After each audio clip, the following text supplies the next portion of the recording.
გამარჯობათ მეგობრებო. დღეს 14 დეკემბერია. საქართველოს ისტორიაში ეს თარიღი ოქროს ასოებით ჩაიწერა. 1757 წელს იმერეთში, კერძოდ დღევანდელი ტყიბულის რაიონში, სოფელ ხრესილთან მოხდა გენერალური ბრძოლა ქართველებსა და ოსმალეთის იმპერიის ჯარებს შორის. თუმცა ხრესილის ველზე მარტო ოსმალეთის იმპერიის ჯარისკაცები არ ყოფილან. 44,000-იან ოსმალურ არმიაში 10,000 მოღალატე ქართველი ირიცხებოდა. მათ შორის მეფის სოლომონ პირველის ბიძა, რომელიც თავისი ფეხით ჩავიდა ახალციხის საფაშოში და თავისი ფეხით შემოუძღვა იმერეთში ოსმალურ არმიას. ძალიან შეწუხებული იყო სოლომონ პირველისგან, რადგან სოლომონმა საქართველოში ტყვეთა გაყიდვა აკრძალა. დამნაშავეებს კი სასტიკი სასჯელი გამოუტანა ქუთაისში დღესაც არსებული საჯალათო ხე, ჭადრის ხე. ამ ჭადრის ხეზე თვალების დათხრა. მეფე სოლომონი ძალიან ახალგაზრდა გამეფდა. ეს არის ერთ-ერთი ჩემი უსაყვარლესი მეფე საქართველოს ისტორიაში. პიროვნება, სამშობლოზე უსაზღვროდ შეყვარებული პატრიოტი, რომლისთვისაც არანაირი პიროვნული არ არსებობდა, რომელიც იყო სულით, გულით ვაჟკაცი, მებრძოლი, მეომარი, მოაზროვნე ასევე. მაგრამ ასევე იყო უკიდურესად ტრაგიკული პიროვნება, რადგან სამწუხაროდ სოლომონის წინააღმდეგ არა მარტო მოღალატე თავადები ან ნათესაობა ტახტის გამოახსდგა, სოლომონის წინააღმდეგ ბიძები, საკუთარი დედა და შვილიც კი აჯანყდა. მათ შორის იმ პერიოდის დიდი იერარქიის სასულიერო პირმა, რომელიც ასევე ჩართული იყო ტყვეთა ვაჭრობაში, სოლომონ პირველი ხატზე დაწყებლა, რომ თურმე ხალხს ლუკმა გამოუგდო პირიდან. არადა ლუკმა რა იყო? საკუთარი ან სხვისი ოჯახის წევრების გაყიდვა ოსმალეთში. იქედან კიდე ზოგი ევროპაში იყიდებოდა, ზოგი არაბეთში იყიდებოდა მამლუქად. მოკლედ, სოლომონს, ისევე როგორც სხვა უამრავ პატრიოტს, სამშობლოს სიყვარული და სამშობლოს ერთგულება არ აპატიეს. სოლომონს ბევრი ბრძოლები ჰქონდა და უმრავლესობაში ის გამარჯვებული გამოდიოდა. მაგრამ ხრესილის ბრძოლა იყო განსაკუთრებული. ხრესილის ბრძოლას ისტორიკოსები იმერეთის დიდგორს ეძახიან, რადგან ხრესილის ბრძოლის წყალობით გადატყდა ჯერ იმერეთში და შემდეგ დასავლეთ საქართველოში ოსმალთა ბატონობის უღელი და ხრესილის ბრძოლამ მისცა ბიძგი გურიაში, სამეგრელოში, აფხაზეთში ოსმალეთის წინააღმდეგ ბრძოლების დაწყებას. 44,000-იან ოსმალურ არმიაში, სადაც 10,000 ქართველი მოღალატე იყო, თავისი სარდლებით, რაჭის ერისთავებით, ასევე იყო ელიტარული ოსმალური სამხედრო კორპუსი, რომელთა წინააღმდეგ 11,000 იმერელი ჯარისკაცი იბრძოდა და 5,000 დამატებითი შენაერთი. ამ დამატებით შენაერთს წარმოადგენდნენ სამეგრელოს მთავრები, აფხაზეთის მთავრები, ფიცის კაცები, სასულიერო პირებიც, ბერი წულუკიძე, ფიცის კაცების მეთაური ბესოლ ორთქიფანიძე, სამეგრელოს მთავარი კაცია დადიანი, აფხაზეთის მთავარი ხუტუნია შერვაშიძე. მისი გმირობა ხრესილის ველზე სამუდამოდ დარჩა ისტორიას. ხუტუნია შერვაშიძე ამ ბრძოლაში თავად დაიღუპა, მაგრამ დაღუპვამდე 16 თურქის აკაფვა თავად მოახერხა. მოკლედ, შორს რომ არ წავიდე, დღეს მინდა შემოგთავაზოთ ხრესილის ბრძოლის მოკლე განხილვა 5-წუთიანი ისტორიული რაკურსით და როდესაც განხილვა დასრულდება, მინდა ასევე შემოგთავაზოთ ერთი 4-წუთიანი ვიდეო ხრესილის ბრძოლის მონუმენტთან. ჩემმა გამომწერებმა ალბათ იციან ეს ვიდეო, თუმცა ძალიან ადრე მქონდა ატვირთული და გავრცელება დიდად არ ქონია. ის რაც ხრესილის ბრძოლის მონუმენტზე ხდებოდა და ხდება დღეს, ჩვენი მოღალატე ხელისუფლებებიდან, რომლებსაც არანაირი განსხვავება არ აქვს ლევან აბაშიძიდან და როსტომ რაჭისელის თავიდან, რომლებიც მაშინდელ ინვესტორებს პირადად მოუძღოდნენ საქართველოში ინვესტიციის ჩასადებად. რაც ჩვენმა ეგრეთ წოდებულმა ნაცქოცურმა ხელისუფლებამ შეურაცხყოფა მიაყენა ხრესილის ბრძოლის ხსოვნას, მონუმენტს და საერთოდ საქართველოს ისტორიას და ქართველ ერს თავად ვენახავთ. ახლა კი ყველა ნორმალურ ქართველს მთელი გულით, მთელი სულით გილოცავთ 14 დეკემბერს ყოფილიყავით ისეთი გამარჯვებულები, ისეთი ბედნიერები, ისეთი შემართებით და ისეთი სამშობლოს პატრიოტები და ვაჟკაცები, როგორიც სოლომონ პირველი იყო. როგორც ისტორიკოსები წერენ, ლომებ ყეფარე, მტერთ სისხლმ ჩქეფარე. ესრე ხნე იყო ვითარცა ლომი. ეხლა კი თავად ნახეთ დანარჩენი და აუცილებლად ნახეთ ბოლომდე. რათა კარგად დავფიქრდეთ ქართველები, თუ სინამდვილეში რა დღეში არის ქართველიერი, როგორი მიზანმიმართული მტრობა მიდის საქართველოს ისტორიის წასაშლელად და გახსოვდეთ. ერის გადაშენება მაშინ ხდება, როდესაც ის თავის ისტორიას ივიწყებს და დღემდე ამ საკითხთან დაკავშირებით არავის ხმა არ ამოუღია.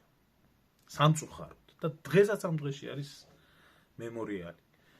და თუ რა არის მემორიალზე მომხდარი, ამას გაიგებთ ამ ბლოგიდან. დიდი მადლობა ყველას ყურადღებისთვის, თუ შეიძლება ნახეთ ბოლომდე.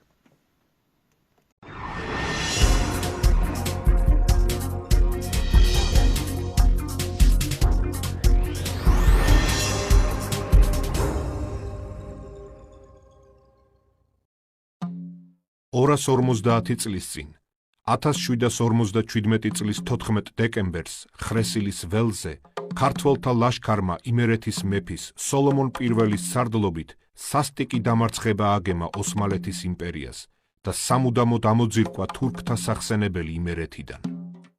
მე-17 საუკუნის დასაწყისში დასავლეთ საქართველო ოსმალეთის იმპერიის ხმობაში იმყოფებოდა.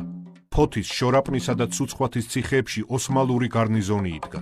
იმერეთის მეფე, გურიის, ოდიშისა და აფხაზეთის მთავრები ახალციხის მუსულმანი ფაშას ვასლები იყვნენ. მარტო სამეგრელოდან ყოველწლიურად 12,000-ზე მეტი ტყვე ქალვაჟი გაჰყავდათ. ქვეყანა გადაშენების პირას იყო მისული. 1752 წლიდან იმერეთში მეფობდა ჭაბუკი სოლომონი. მან აკრძალა ადამიანებით ვაჭრობა, დაუპირისპირდა მოღალატე ფეოდალებს. ქვეყნის ოსმალთაგან განთავისუფლება განიზრახა. სულთანმა დიდი სერასკირი გოლა-ფაშა გამოაგზავნა სოლომონ პირველისა და საქართველოს დასასჯელად. სტრატეგიული მიზნები. ოსმალეთი მიზნად ისახავდა სოლომონის მომხრეთა სრულ განადგურებას, ქვეყნის საბოლოო დაპყრობას. ქართველთა მიზანი. ოსმალთა არმიის დამარცხება და მოსპობა გენერალურ ბრძოლაში. იმერეთის გაწმენდა მუსულმანთაგან. სარდლები: ოსმალეთი, გოლა-ფაშა, ქემხა-ფაშა, ალი-ფაშა, მოღალატე ლევან აბაშიძე და როსტომ რაჭის ერისთავი, ფოთის-ფაშა, ქუთაისის ფაშა კიკიანი, შორაპნის, ცუცხვათის, ბაღდათის ციხისთავები, იმერეთის ლაშქარი, სოლომონ პირველი, პაპუნა წერეთელი, აფხაზი მთავარი ხუტუნია შერვაშიძე, კაცია დადიანი, ბერი წულუკიძე, ფიცის კაცთა გვარდიის სარდალი ბესო ლორთქიფანიძე, ხაიხოსრო აგიაშვილი, გიორგი აბაშიძე, ზურაბ მიქელაძე, მეფის ძმა არჩილი. თურქები: 30,000-იანი თურქეთიდან შემოსული არმია, 11,000-მდე მეომარი იმერეთის ციხეთა ოსმალური გარნიზონებიდან, 10,000-მდე მოღალატე ქართველი. ქართველები: 11,000 ძირითადი არმია, 5,000 დამატებითი შენაერთები. ოსმალეთის 30,000-იანი არმია სერასკირ ფაშას მეთაურობით ახალციხეში იცდიდა. ამის შესახებ მსტოვრებისაგან შეიტყო სოლომონ პირველმა. იმერეთის მეფემ ვარციხის სასახლიდან ბრძანებები გასცა. ხაიხოსრო აგიაშვილს თავისი რაზმით ბაღდათის ციხე უნდა აეღო. მეფის ძმას არჩილსა და გიორგი აბაშიძეს შორაპნის ციხე. ბესო ლორთქიფანიძესა და ფიცის კაცებს ალყა დაერტყათ ქუთაისზე. ზურაბ მიქელაძეს ეკალ მუხურთან ფოთიგურიის გზა უნდა ჩაეკეტა ფოთის ფაშის ჯარისთვის. პაპუნა წერეთელი, ბერი წულუკიძე, კაცია დადიანი და ხუტუნია შერვაშიძე 11,000-იანი მხედრობით მეფეს უნდა ხლებოდნენ. გენერალური ბრძოლის ადგილად შეირჩა ხრესილის ველი, ტყიბულის რაიონში. დეკემბრის პირველ რიცხვებში მტრის ძირითადი ნაწილი საირმეს გზით ხანისწყლის ხეობით იმერეთში შემოიჭრა. სოლომონმა პარტიზანული ბრძოლები წამოიწყო.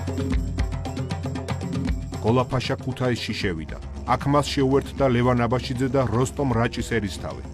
სოლომონი მოულოდნელ დარტყმებს არ წყვეტდა. 40,000-იანი ოსმალთა მხედრობა ხრესლისაკენ გაეშურა, რათა იქ მიეღო გენერალური ბრძოლა. ისინი ფოთის, ბაღდათისა და შორაპნის გარნიზონების დახმარებასაც ელოდნენ. 13 დეკემბერს ოსმალები ხრესლის ველზე დაბანაკდნენ. აქვე მოვიდა სოლომონის 11,000-იანი მხედრობა. პარალელურად ზურაბ მიქელაძემ ეკალ მუხურთან გაანადგურა ფოთის ფაშის ჯარი. ხაიხოსრო აგიაშვილმა აიღო ბაღდათის ციხე. არჩილ ბატონიშვილი და გიორგი აბაშიძე შორაპანს დაეუფლნენ, ხოლო ბერი წულუკიძემ და ფიცის კაცებმა ქუთაისი გაანთავისუფლეს. შუა ღამისას იმერთა ჯარი ხრესლთან საომრად დაეწყო. ქვეით ლაშქარს სარდლობდა ბერი წულუკიძე, ფლანგებზე იდგა კავალერია, მარცხნივ პაპუნა წერეთლისა, ხოლო მარჯვნივ უშუალოდ სოლომონ პირველის სარდლობით. მას მხარს უმაგრებდა აფხაზთა ცხენოსანი რაზმი ხუტუნია შარვაშიძისა. მამლის პირველ ყივილზე მტრისკენ იერიში დაიწყო ბერი წულუკიძის ქვეითმა შენაერთმა. ცხენოსანი რაზმებიც ეკვეთნენ ოსმალებს. გათნებამდე ვერც ერთი მხარე ვერ აღწევდა წარმატებას. ჭაბუკმა სოლომონმა მიაღწია ალი-ფაშამდე და ხმლის ერთი დარტყმით გააგდებინა თავი. მტერი შედრკა. მტრის რიგები შეანგრიეს პაპუნა წერეთელმა და ბერი წულუკიძემაც. ქართველებმა ყოველი მხრიდან მოიმწყუδιეს ოსმალები და პირწმინდად გაანადგურეს. ბრძოლის ველზე დაიხოცნენ სერასკირი გოლა-ფაშა, ქემხა ახალციხის ფაშა, ბაშა აღა და ლევან აბაშიძე. 14 დეკემბერი, ხრესილის ბრძოლის დღე. ქართული არმიის, ქართული სამხედრო აზროვნებისა და საბრძოლო სულის დღესასწაულია. მოგესალმებით, მეგობრებო, ამ წუთში ვიმყოფებით ტყიბულის რაიონში, სოფელ ხრესილთან, სადაც 1757 წელს სოლომონ პირველის ხარდლობით ქართულმა მხედრობამ გაანადგურა ოსმალთა უზარმაზარი არმია და ეს ითვლება აქაობა ითვლება იმერეთის დიდგორსაც კი ეძახიან. უდიდესი მნიშვნელობა ჰქონდა ამ გამარჯვებას. წეთა გაყიდვა 1000 უბედურება, რაც მაშინ დასავლეთ საქართველოში ხდებოდა. ზუსტად აი ამ გამარჯვებამ ერთხელ და სამუდამოდ დაასამარა. თუმცა ჩვენი ისტორიის მანძილზე ზუსტად ხრესილის ომში იყო ის, რომ თუნდაც სოლომონ მეფის ღვიძლი ნათესავები ბიძებიც ოსმალების მხარდამხარი ბრძოდნენ და ახალ ციხიდან ჩამოყვანილი ამაჰმადიანებული ქართველებიც აი ამ ბრძოლაში სამწუხაროდ მონაწილეობდნენ. მაგრამ მოღალატეობა არ დამთავრებულა იმით, რომ მაშინ ეს გააკეთა. დააკვირდით წარწერას, შეიძლება კახეთ. ამ ადგილზე თავის დროზე გარკვევით ეწერა ქართულმა მხედრობამ ვისთან რა ბრძოლაში მოიპოვა გამარჯვება. ეს როგორც ხედავთ ასეთი წარწერა. ეს მოხდა ჩვენი ბრჭყალებში 21 საუკუნის დავით აღმაშენებელის მიხეილ სააკაშვილის დროს ამის შეცვლა, თუმცა ამას დროსაც არაფერი არ შეცვლილა. დააგვირდით. ქრისტეშობიდან 1757 წლის 14 დეკემბერს ოკრიბაში სოფელ ხრესილთან სოლომონ მეფის ხედრობით და უფლის შეწევნით ქართველებმა მტერთან ბრძოლაში გაიმარჯვეს. დააკვირდით ადგილებს, აი ამ ადგილებში. ადრე აქ იყო პირდაპირ მითითებული, რომ ქართულმა მხედრობამ დაამარცხა ოსმალური მხედრობა. დღეს ალბათ ერდოღანს რო არ ვაწყენიოთ, ჩვენ ეგრეთ წოდებულ ჭალებში სტრატეგიულ პარტნიორს, რომლებიც ართვინში ქართველებიდან გათავისუფლების 100 წლის თავს აღნიშნავენ და ისო განათლების წიგნებშიც, ანუ მეათე კლასის განათლების წიგნებშიც იმასაც კი წერენ, რომ თურმე ბათუმი ოსმალეთის ნაწილი არის და ამაზე საუბრობენ. თურქეთის პირველი პირები როს უნდა დაიბრუნოს ოსმალეთმა. აჭარა ჩვენი მოღალატე ხელისუფლებები აი ამ აბრას ტერს ახვედრებენ ასე. ანუ მოღალატეები დღესაც არიან. აი ახლა ამ ადგილას მიმდინარეობს სამუშაოები ტყიბულის მერია, როგორც ვიცი, ახდენს ამ ყველაფრის რესტავრაციას. გასაგებია ეს ყველაფერი გალამაზდება, გასაგებია ეს ყველაფერი ლამაზად მოხდება, მაგრამ აი ეს წარწერა, მთავარი შინაარსი და დედააზრი დიდი ალბათობით უცვლელად დარჩება. და მტერს არ ერქმება თავისი სახელი და ისტორიის გადაწერა იქნება ასე. რა ქართველებმა უცხოპლანეტელებთან ბრძოლაში მოიპოვეს გამარჯვება? ჩვენ გვეუბნებიან დიდგორი არ აღნიშნოთ. ხრესილი არ აღნიშნოთ, არაფერი არ აღნიშნოთ.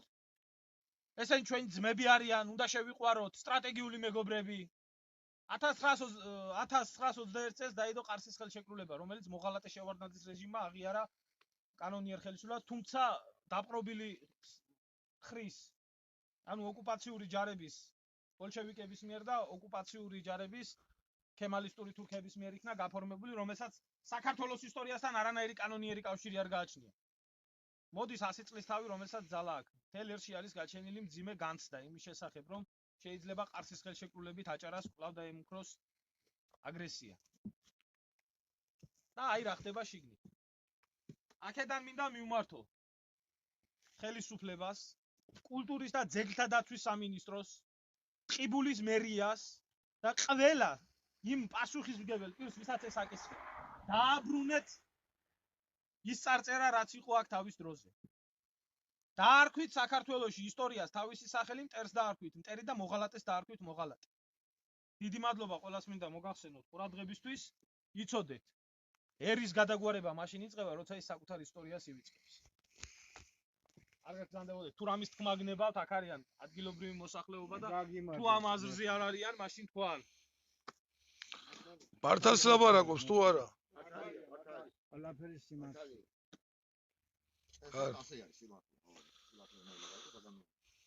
არ ვიცი მე, მტერი ისტორიულად გაჩენის დღიდან ყავდა საქართველოს და ეყოლება, მაგრამ ყველას ქვია თავისი სახე, იქნება ჩრდილოეთიდან, იქნება სამხრეთიდან თუ იქნება დასავლეთიდან.